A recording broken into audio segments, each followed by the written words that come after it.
제1회부터 5회까지 200문제요. 20강에서 100포인트 강의를 한다고 그랬죠. 그 강의를 시작하기 전에 우선 먼저 공인회계사 시험 출제 범위에 대해서 먼저 간단하게 살펴보겠습니다. 공인회계사 시험에서는 상법 총칙 상행위가 8문제가 나오죠. 그 다음에 어음수표법이 8문제 나오고 회사법이 24문제가 출제되고 있습니다. 그 중에서도 주식회사가 17문제, 18문제 정도가 출제되고 있죠. 40문제 영역에서는 주식회사의 영역이 가장 중요하다고 보면 되겠습니다. 그래서 주식회사에 대해서는 좀 더 열심히 공부를 해둬야 되겠죠. 자, 우리가 이제 시험의 출제 경향을 보면요. 상법 총칙 상행이 이렇게 이제 나오는데, 상법 총칙에서 2-3문제 정도 이렇게 출제가 되고 있고, 상행위에서 이제 5-6문제가 이렇게 출제되고 있죠. 상법 총칙에서 2-3문제가 나온다고 해도 공부 영역은 우리가 4문제 정도로 보고 공부 영역을 공부해둬야 됩니다.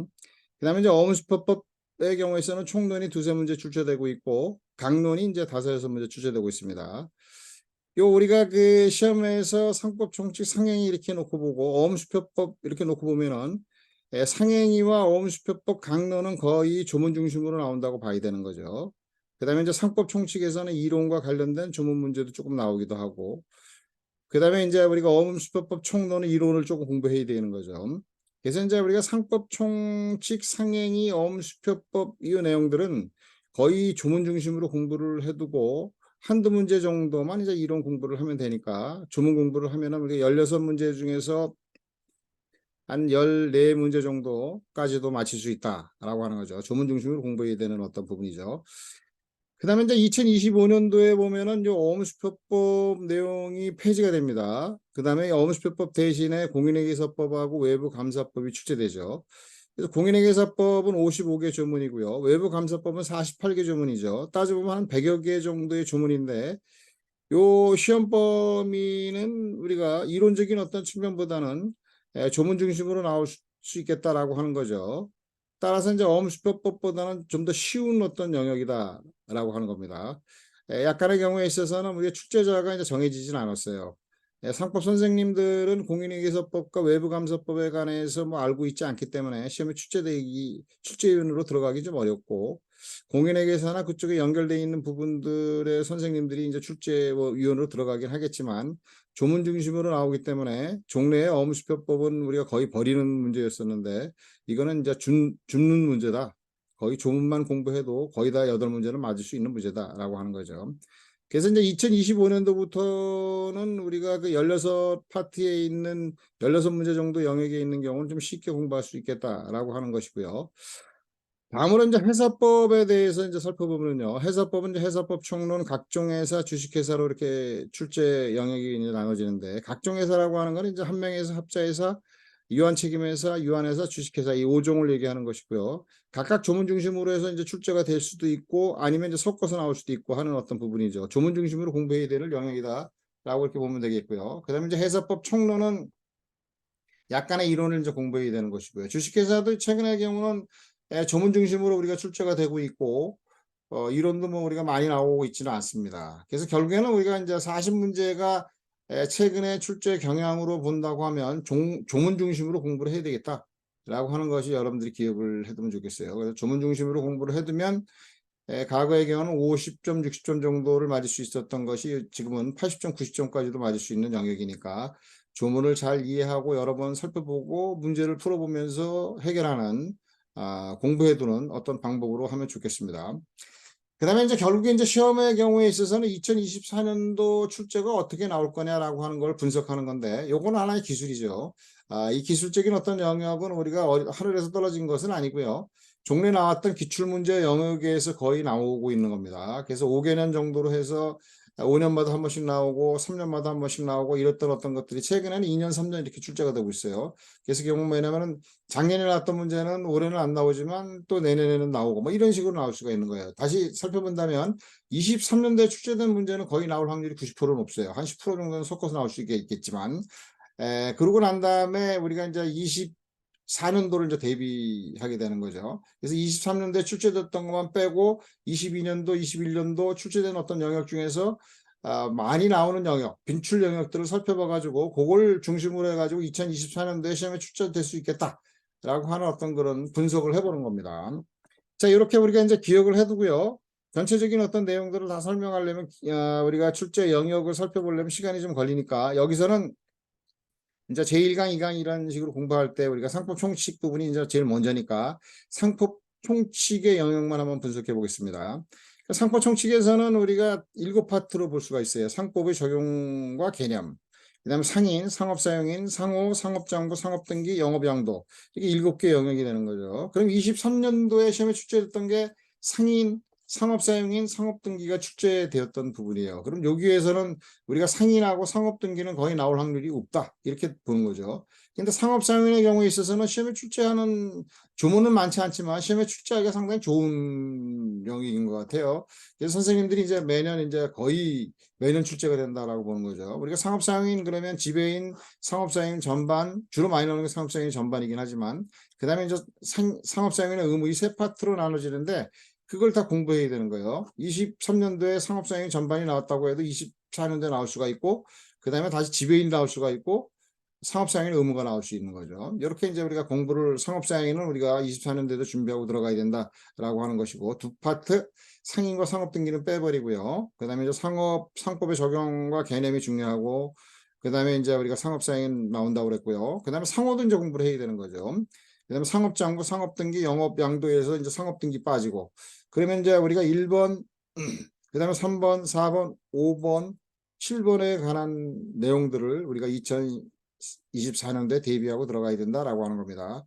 상업장부에 관한 문제들은 거의 뭐 출제되지 않았었는데 우리가 22년도에 출제가 되면서 지속적으로 이제 나올 수도 있겠구나라고 하는 영역이 되는 겁니다. 그러면 24년도에 상업장부에 관한 문제가 우리가 나올 수가 있는 거죠. 요걸 이제 대비해야 되는 거죠. 상업장부에 관한 문제는 그냥 조문 위주로 한 문제 정도 출제되는 영역이에요. 근데 상호의 경우에 있어서는 상호 전반적인 어떤 문제를 살펴봐야 되는 것이고요. 그 다음에 이제 명의대여자라고 하는 24조가 이제 조문에 섞어서 나오기도 하지만 독자적인 어떤 영역으로 하니까 명의대여자도 좀 준비해야 되는 것이고요. 그 다음에 상호의 가등기 22조 2에 나오는 상호의 가등기 세 파트로 나오는데 상호의 가등기는 우리가 잘 나오겠다, 꼭 나오겠다 하는 영역은 아니지만 살펴보기만 해야 되는 어떤 영역이고요. 그 다음에 상호 전반적인 어떤 문제하고 명의대여자 이런 어떤 것들을 이제 공부해둬야 되는 거죠.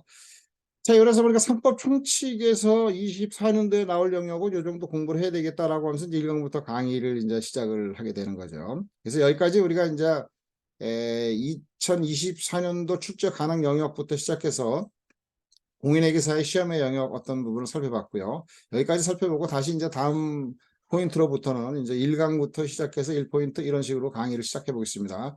강의는 여기까지 이제 해보죠.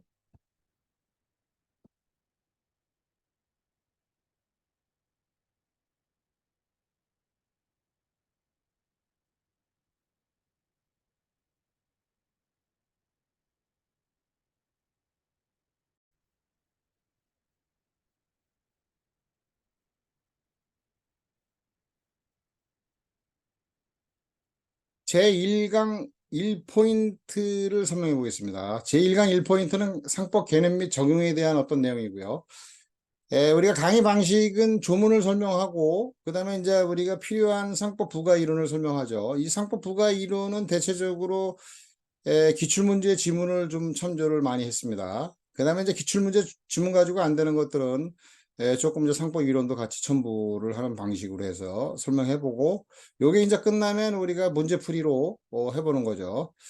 자, 1포인트입니다. 상법 개념 및 적용에 대한 정리점. 조문을 보겠습니다. 제1조, 2조, 3조에 해당되는 것이고요. 이 3조에 해당되는 어떤 내용들이 안 되니까 이제 다른 어떤 조문을 좀 섞어서 나올 수도 있고 이론이 섞어서 나올 수도 있고 이런 방식으로 나올 수 있습니다. 나올 때가 된 영역이기 때문에 공부를 하고 들어가라 라고 하는 거죠. 제1조를 보겠습니다. 상사 적용 법규죠. 민법의 경우는 1조가 법원인데 여기는 상사 적용 법규입니다. 이 법원이라고 하는 거는 법의 존재 형식, 성문법으로 존재하느냐, 불문법으로 존재하느냐, 이렇게 두 가지를 따져보는 게 이제 법원이고, 적용법규라고 하는 거는 이제 상사에 관해서 이제 적용순위, 민사적용법규, 그런 민사에 관한 적용순위, 뭐 이런 것들을 얘기하는 거죠. 자, 1조를 살펴보겠습니다. 상사에 관하여 이렇게 돼 있으면 상사상 법률관계를 얘기하는 거예요. 뭐 우리가 잘 설명을 안 하고 넘어가는 게 많은데 좀 알아야 될 것 같아서 설명하죠. 그다음에 민사에 관하여 그럼 민사상 법률 관계를 얘기하는 것이고요. 민사상 법률 관계라고 하는 것은 양 당사자가 모두 비상인인 경우에 민법이 적용된다라고 하는 것이고, 상사상 법률 관계 그러면 상사에 관하여 이런 얘기인데, 요거는 양 당사자 중 1인이 그죠? 상인인 경우에 상법이 적용한다 이런 얘기죠. 여기는 3조에서 나와 있어요. 양 당사자에 모두 상행위가 되면 쌍방적 상행위가 되는 것이고, 일방에만 상행위가 되면 일방적 상행위가 되는 거죠. 그 일방적 상행위가 상사상 법률 관계가 되는 겁니다. 당사자 중 그 1인의 행위가 상행인 때는 양 당사자 전원에 대해서 상법을 적용한다 이런 어떤 얘기가 되는 거죠. 그래서 양 당사자 모두 상인일 경우에 상행위가 될 경우죠. 일단 쌍방적 상행인데 이때 상법이 적용되는 경우는 대체적으로 상사 매매에 관한 내용들, 그 다음에 이제 상인 간의 일반 유축권, 그 다음에 이제 그 대리상의 유축권, 이런 정도가 이제 우리가 쌍방적 상행인 경우에 상법이 적용되는 것이고요. 나머지는 모두 당사자 중 1인의 행위가 상행일 때는 상법이 적용되는 거죠. 일방적 상행에 의해서 상법이 적용된다. 요것이 이제 쌍방적 아니 상사에 관한 라고 하는 설명이고, 상사상 법률 관계를 얘기하는 거죠. 자, 그래서 상사상 법률 관계에 관해서 상법 규정이 있으면 상법 규정을 적용하는데 없으면 상간수법에 의해서 적용한다 이런 얘기죠. 이게 이제 상사법원이에요. 여기까지는 이제 상사법원에 해당되는 어떤 부분이고, 상사에 관해서는 이게 적용되는데 민법과 상법은 서로 다 사법이니까 영향이 있는 거죠. 그래서 상법에 간수법이라도 없으면 민법이라도 적용하라 라고 하는 거죠. 상간수법이 없으면 민법 규정이 한다. 민법이라도 적용하라 라고 하는 것이고, 민법이 상법의 법원은 아닙니다. 이렇게 기억을 해두세요. 그게 이제 1조고, 그 다음에 상사에 관하여, 민사에 관하여, 민사상 법률관계, 상사상 법률관계 잘 기억해두고, 그 내용이 이제 우리가 3조에 나와 있다 이런 얘기죠. 그 다음에 공법인의 상행에 대하여는 법령에 다른 규정이 없는 경우에, 공법인의 경우 우리가 이제 국가도 공법인이고, 그죠? 일반 어떤 뭐 우리가 한전이라든가 가스공사라든가 이런 거 다 이제 공법인이죠. 가스를 팔거나 아니면 전기 파는 거, 한전 뭐 이런 것들이요. 이런 것들이 이제 우리가 상행위를 할 수가 있다 이럽니다. 공법인도. 그런데 이제 공법인이 상행위를 하는 경우에는 법령의 규정이 특별법령이 있는데 그 규정이 있으면 그 규정에 따라가는 것이고, 그 규정이 없으면은 상법을 적용해라 이런 얘기죠. 공법인의 상행에 대해서는 법령에 다른 규정이 있는 경우에도 상법을 적용한다. 그럼 틀리는 거죠. 자, 1, 2, 3조는 그래도 조문 그대로 우리가 기억을 해두면 되겠고요.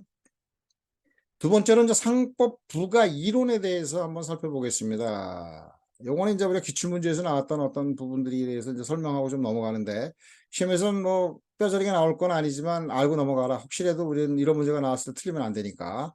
형식적 의의 상법과 실질적 의의 상법에 대해서 이제 우리가 처음에 공부할 때는 옛날에는 이론 설명할 때는 자세히 설명했지만 자세히 설명 안 합니다. 그래서 형식적 의의 상법이라는 것은 상법전을 의미하는 것이고요. 그 다음에 실질적 위의 상법이라는 것은 우리가 상위 학문적인 입장에서 학자들이 연구하는 것이고요. 상인의 생활관계를 규율하는 법이 이제 우리가 실질적 위의 상법이고, 상법전이 형식적 위의 상법이다라고 하는 거죠. 그래서 이제 형식적 위의 상법을 맹글 때는 법률 정책적인 입장에서 맹그는 것이고, 요건 현실에 이제 적합하게 실제성을 띠고 편리하게 적용할 수 있어야 되는 거죠. 그래서 편의성을 띈다. 그래서 이렇게 기억하면 되겠습니다. 실제성과 편의성을 바탕으로 이루어진다. 형식적 예상법. 그 다음에 실질적 예상법은 학문적인 입장에서 이루어지기 때문에 통일성과 체계성을 바탕으로 한다. 왜 이러냐라고 하는 것을 우리가 기억할 게 아니고 시험에 나온 적이 있기 때문에 그냥 지문으로 기억을 해두면 좋겠다라고 하는 것이고요. 두 번째로 이제 상사법원입니다. 이 상사법원은 상법의 그 존재 형식을 얘기하는 거예요. 그래서 성문법으로 존재하느냐, 불문법으로 존재하느냐라고 하는 것이고, 이제 성문법으로 존재하는 건 문서 형식을 갖추는 것이고, 불문법은 문서 형식을 갖추지 않는 거죠. 그래서 상법에서는 불문법은 판례법을 인정하지 않고요, 간수법만 인정해요. 그래서 상사법원은 상간수법, 성문법. 성문법에는 이제 재정법이 있는 것이고, 상사특별법과 상사일법법이 상법전이 있고, 그 다음에 이제 우리가 상사자치법, 이 상사자치법은 이제 우리가 정관을 의미하는데, 이 정관은 이제 상법의 법원을 인정하고 있습니다. 그래서 다시 이제 정리를 하면 상사자치법은 상법의 법원이고, 상사재정법은 특별법과 일반법이 있다. 그래서 이제 특별법은 뭐 대단히 뭐 알 것은 아니고요. 그냥 사법시장과 금융투자협에 관한 법률, 이런 것들이 이제 좀 잘 나오고 있는 것이고, 그 그다음에 이제 상사특별법의 범위에 똑같은 조약은 이제 우리 특별법의 범위거든요. 그럼 상사조약은 상사특별법의 범위죠. 상법 일반법이 아닙니다. 특별법의 존재의 범위에 포함된다. 이렇게 이제 기억하면 되겠고, 상사 일반법은 상법전을 의미한다. 불문법은 상간수법이 있다. 이렇게 기억하면 되겠고요. 판례는 그죠? 판례는 상법의 범위에 포함되지는 않습니다. 판례 자체는 아니지만 판례에서 설명하고 있는 어떤 내용들은 따라가야 되는 거죠. 그래서 요거는 이제 시험에서 자주 나오는 내용인데 약관인 거죠. 약관의 경우가 형성된 보통 거래 약관에 의해서 이제 거래 내용이 되니까 당사자를 구속하긴 하지만 계약을 구속한다 이런 얘기죠. 그러나 이거는 법 의미, 법규범이기 때문에 인정되는 것이 아니고 그냥 약관에 따라서 우리가 계약이 이루어졌기 때문에 거기에 그 구속되라라고 하는 것이죠. 따라서 보통 거래 약관은 법규범으로는 인정되지 않습니다. 그걸 좀 기억해 두라는 거죠. 다시 정리하면 보통 거래 약관은 상법의 법원이 아니다. 이렇게 기억하면 되겠죠. 그다음에 상사에 관한 특별범 두 번째가 이제 나왔던 내용인데 이런 건 뭐 또 나오지는 않겠지만 혹시 탁 튀어나오면 틀릴 수도 있는 거예요. 상사의 특별법령은 새로운 상법이 시행된 후에도 그 효력이 있다. 상사시행법 3조에 나와 있는 건데 13년대 출제가 됐죠. 그리고 상법이 제정이 되면은 그저 전행 상법은 소멸하니까 적용이 안 되는데 요건 일반법에 해당되는 것이고 상사 일반법이 적용됐을 때는 신법에 적용되지만 특별법은 우리가 구속하지 않는다는 거죠. 그냥 그대로 상법이 제정이 됐다 해도 특별법은 그대로 효력이 있다. 그런 내용을 얘기하는 것이고요. 그 다음에 이제 판례에 따르면 이것도 이제 출제된 내용이니까 한번 기억하고 넘어가라는 거죠. 예금 통장 제시가 없어도 예금 지급 청구서에다 도장을 찍어가지고 그죠? 청구를 하면은 돈을 주죠. 이런 어떤 거를 우리는 상간수법에 의해서 이루어지는 것이 아니고, 그죠? 상간수법에 이루어지는 거 아니고 간행이다. 라고 하는 죠. 은행 거래에 간행에 의해서 돈을 지급하긴 하지만 상간수법으로 인정되지 않는다. 이런 게 출제된 어떤 적이 있기 때문에 한번 보라는 얘기입니다. 이건 뼈저리게 우리가 시험에 나오는 건 아니지만 혹시라도 시험에 나올 확률이 있는데 이런 내용들이 나오면 모르면 안 되는 거죠. 기억해 두라고 하는 얘기고요. 세 번째 적용순위입니다. 법원이 아니고 적용순위가 되는 거죠. 상사상 법률관계에 있어서 상사자치법 정관이 1순위고요. 그 다음에 상사특별법. 상사특별법과 상사적은 같으니까 같은 법이고요. 그 다음에 상법전이 적용되는 것이고, 그 다음에 상간수법이 되는 거죠. 그 다음에 민사특별법, 민법전, 민사간수법, 조리순. 그러니까 상간수법이 없으면 민법이라도 적용해라 라고 하는 것이죠. 그래서 민사 뭐 정관 있으면 정관도 적용되겠죠. 먼저 선순위로. 자, 1조에 규정되어 있는 것이고요. 이렇게 이제 기억하면 되겠고요. 그 다음에 이제 다시 또 밑으로 넘어가면 채무자 회생 및 파산에 관한 법률은 요거는 우리가 19년도에 출제가 됐을 때는 상사특별법으로 해서 문제가 나왔는데 틀렸습니다. 자본시장과 금융투자업에 관한 법률은 특별법이죠. 그러니까 상법의 선순위죠. 상법전에. 채무자 회생 및 파산에 관한 법률은 상법에 우선하에 적용된다고 맞는 걸로 했는데 채무자 회생 및 파산에 관한 법률은 상법이 아닙니다. 민법입니다. 그래서 틀린 지문이에요. 그들은 맞다고 넘어갔지만 채무자 회생 및 파산에 관한 법률은 민사특별법이다. 우리가 과거의 경우에 기억을 혼선을 빚는 게 뭐냐면 회사 회생 및 파산에 관한 법률이었었어요. 이게. 그럼 회사 회생이니까 요거는 상사특별법이죠. 근데 요게 채무자 회생으로 바뀌었어요. 그럼 요거는 상사특별법이 아니고 민사특별법으로 바뀌어버린 거예요. 근데 그거를 이제 우리가 이론적으로 잘 이해를 잘 못하고 그냥 대충 넘어가는 것 같아요. 근데 그 틀린 거죠. 그래서 채무자 회생 및 파산에 관한 법률은 민사특별법이다. 자본시장 투자업에 관한 법률은 상사특별법이다. 잘 기억해두면 좋겠습니다. 그 다음에 이제 부가적으로 또 보면은 시험에서 이제 좀 더 좀 알고 넘어가자라고 하는 게 출제됐던 내용들을 한번 살펴봤는데요. 민법의 상하에 관한 내용들이 가끔가다 어쩌다 툭 튀어나와요. 그러면 이제 틀리는 거죠. 민법의 상하라고 하는 건 뭐냐면 민법과 상법이 서로 사법적인 영역이니까 서로 영향을 받아서 흡수된다라고 하는 거죠. 그러니까 민법의 이론이 상법으로 흡수되고 상법의 이론이 민법에 흡수된다라고 하는 거죠.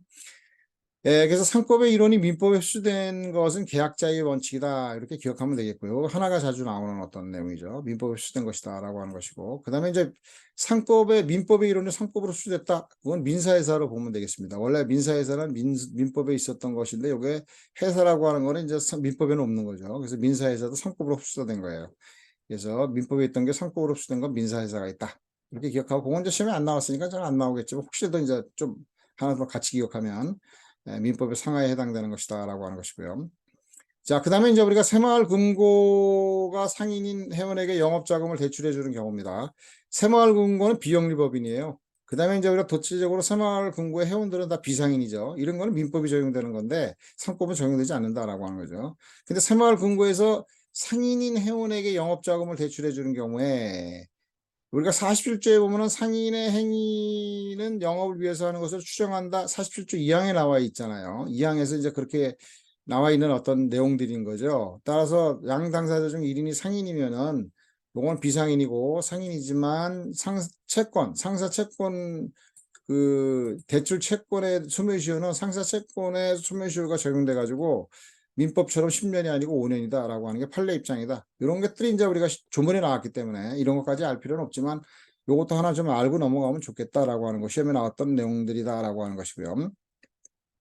그 다음에 세 번째 요거는 우리가 그 잘 안 나오는 내용들인데 19년도에 이제 한번 나왔어요. 나왔던 어떤 내용들인데 기업의 유지 강화와 그 다음에 거래 안전의 보험이 신속화 이 두 가지가 상법 이념에 해당되는 것이기 때문에 90년도 80년도에 90년대에 많이 간헐적으로 나왔던 어떤 내용들인데 최근에 안 나오다가 그냥 좀 어떤 선생님들이 옛날 거 보다가 하나 지문을 집어넣은 것 같은데 그냥 지문대로 외우면 되겠습니다. 그래서 기업의 유지 강화에 해당되는 경우, 그 다음에 거래 안전 보호에 해당되는 경우 다 설명할 게 아니고 시험에 나왔던 것만 보는 거죠. 그래서 기업의 영리성 보장에 관한 제도는 기업의 유지 강화를 위한 제도다. 이런 게 존속 및 강화를 위한 것이다. 기업의 유지 강화를 위한 제도다. 영업 양도 및 회사 합병 분할에 관한 제도는 기업의 유지 강화한 것이다. 상법의 구체화라고 볼 수 있는 거죠. 쭉 나왔는데 이제 이런 어떤 내용들을 설명을 잘 안 해요. 근데 시험에 나왔던 거니까 그냥 요 첫 번째, 두 번째 거는 기업의 유지 강화에 해당되는 내용이다. 이렇게 기억하고 공시제도와 외관주의의 관철은 거래 안전 보호를 위한 것이다. 이렇게 이제 기억하고 넘어가면 좋겠습니다. 이렇게 이제 설명을 하고 우리가 이제 다음으로는 이제 이론을 부가 이론까지 다 설명을 했기 때문에 이제 문제를 한번 풀어보겠습니다. 문제 세 문제가 이제 풀어보는 거죠. 1회에서부터 5회까지. 제 1회 문제를 한번 풀어보겠습니다. 상법의 적용에 관한 설명으로 틀린 것은 제 1회 문제죠. 상사에 관해서 상법의 규정이 없으면 상관습법에 의하고 상관습법이 없으면 민법 규정에 의한다. 맞는 거죠. 1조. 공법이나 상행에 대해서는 법령에 다른 규정이 없는 경우에 한해서 상법을 적용한다. 맞죠. 당사자 중 그 1인 행위가 상행이 되는 전원에 대해서 상법을 적용한다. 맞죠. 자기 명의로 상행위를 하는 자는 당연 상인이다. 이러면 틀리는 거예요. 자기 명의로 기본적 상행위를 하는 자는 당연 상인이다. 맞죠. 점포 기타 유사한 설비에 의해서 기본적 상행위는 46조의 22가지를 영업으로 하는 거를 기본적 상행위라고 하는 거죠. 근데 이제 상행위의 범위가 이 22가지만 아니고 더 많은 부분들이 있을 수 있는 거죠. 그래서 우리가 상인적 방법이다라고 하는 어떤 것을 이제 점포 등을 갖춰가지고 상행위를 하는 경우에 22가지 행위 위에 행위를 해도 이런 상인으로 본다. 이렇게 돼 있는 게 이제 5조에 나와 있는 거예요. 그게 이제 점포 기타 유사한 설비에서 상인적 방법으로 영업을 하는 자는 기본적인 상행위를 하지 아니하더라도 요 기본적인 상행위에 대해 그냥 상행위를 하지 아니하더라도 그러면 틀리는 겁니다. 5조 조문에 그대로 나오면 틀리는 거예요. 왜 그러냐면은 상행위를 하지 않는 자는 상인이 아닌 거죠. 그래서 5조에서 그 상행위는 기본적 상행위가 돼야 돼요. 밖으로 나오면요. 그래서 점포 기타 유사한 설비에서 상인적 방법으로 영업을 하는 자는 기본적 상행위를 하지 아니하더라도 상인으로 본다. 이렇게 돼 있는데 추정한다 그랬으니까 틀린 겁니다. 여기는. 그래서 5번이 답이다라고 하는 것이고요. 그 다음에 회사는 상행위를 하지 아니하더라도 상인으로 본다. 이것도 틀리는 거죠. 회사는 통상적으로 기본적인 상행위를 하는 회사가 이제 일반적인데 22가지. 그 외에 이제 기본적인 상행위에 준상이라는 회사도 있을 수 있죠. 이런 경우는 민사회사로서 의제상인으로서 민사회사입니다. 민사회사로 의제상인으로서 상인으로 본다 이런 얘기지. 회사가 상행위를 하지 않으면 어떻게 해서 회사가 될 수가 없는 거죠. 그래서 이게 조문으로 밖으로 나왔을 때 그대로 선생님들이 쓰고 있어요. 이게 왜 뭐 틀린지 아는지 아무 생각 없이 문제를 내는데 틀린 지문이 되는 겁니다. 그래서 기본적 상행이 이렇게 나와야 되는 것이고요. 자, 그 다음 두 번째 문제를 보겠습니다. 상법의 적용에 관한 설명을 오는 것은 3회분이죠. 상인과 비상인 간의 상거래에 있어서 상인인 당사자에게는 상법이 적용되고 일방적 상행에 해당되는 거 둘 다 상법이 적용되는데 비상인 당사자에게는 민법이 적용된다. 틀렸죠? 공법인의 상행에 대해서는 법령에 다른 규정이 있는 경우에는 그 법을 따라야 되는데 경우에도 상법이 적용된다. 틀렸죠? 법령이 있는 경우 그 법령을 따르고 없으면 상법을 적용한다. 2조에 나와 있는 겁니다.